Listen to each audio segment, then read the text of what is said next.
Bonjour à tous, bienvenue encore une fois sur cette chaîne où on discute BD et comics. On va cette fois-ci rester dans le monde de la BD franco-belge, par contre on va partir dans l'heroic fantasy. Oh non! Bah quoi? Tu vas nous parler des elfes et des nains? Non. Il y a un dragon? Non plus, non.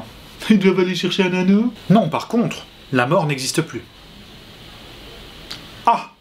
Eh ouais mon pote. La mort ne fait plus partie de notre monde, c'est le pitch de départ simple de cette série en 6 tomes, paru chez Soleil entre 2001 et 2012, et dont il existe également un intégral, j'ai nommé Zorn et Dirna. 6 tomes, ça fait déjà un bon petit pavé. Quand je dis que la mort n'existe plus, c'est pas tout à fait vrai. Elle a été enfermée par le roi dans un miroir. Seulement, la population continue de vieillir, donc les corps de dépérir, les gens continuent de tomber malades, les guerres sont toujours là, les maladies aussi, bref tu l'auras compris.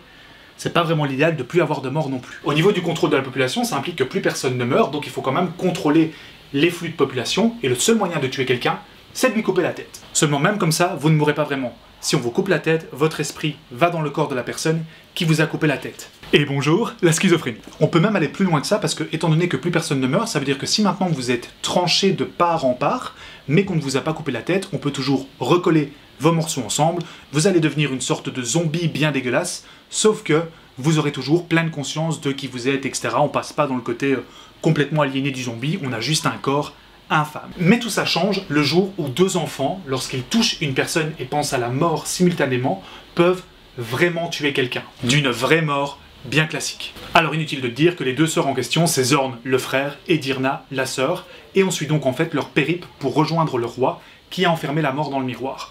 Et comme tu te doutes, tout ne va pas se passer comme prévu, et il va y avoir des péripéties dans tous les sens. Ouais, parce qu'évidemment, tout le monde ne veut pas mourir, que ce soit le dauphin du roi, super vieux maintenant, qui veut prendre la place de son père, ou encore des sectes qui vénèrent la mort véritable, sans parler des marchands qui sont prêts à capturer les gamins pour pouvoir monnayer le fait qu'ils peuvent tuer des gens.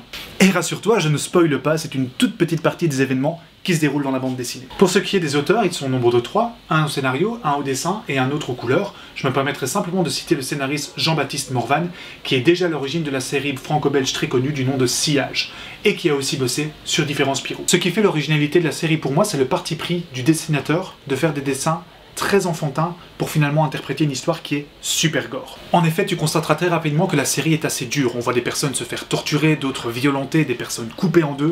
Et pourtant, du fait que les dessins sont relativement enfantins, ça fait passer la pilule beaucoup mieux. Ça sera donc très important, et c'est ça qui est intéressant, d'avoir une double lecture entre ce qui est en train de se passer et le fait que le dessin enfantin fait passer la chose de manière plus douce. Voilà, c'est déjà fini pour la présentation de Zorn et Dirna. Comme tu peux le voir, 6 tomes, c'est quand même déjà une bonne petite brique à lire, mais je te rappelle qu'il existe donc un intégral qui a été en plus réédité en 2018, et donc tu n'es pas obligé d'acheter les 6 tomes séparément. Donc si tu as envie d'une histoire qui sort un peu des sentiers battus dans l'univers de l'heroic fantasy, n'hésite pas à aller jeter un coup d'œil à Zorn et Dirna. C'est déjà tout pour moi, merci beaucoup d'avoir regardé cette vidéo. Si tu as apprécié, tu sais quoi faire, tu mets un petit like, tu lâches un petit commentaire, tu mets la cloche pour avoir toutes les notifications, et on se voit dans 15 jours pour une prochaine vidéo. En attendant, n'arrête surtout pas de lire. Salut!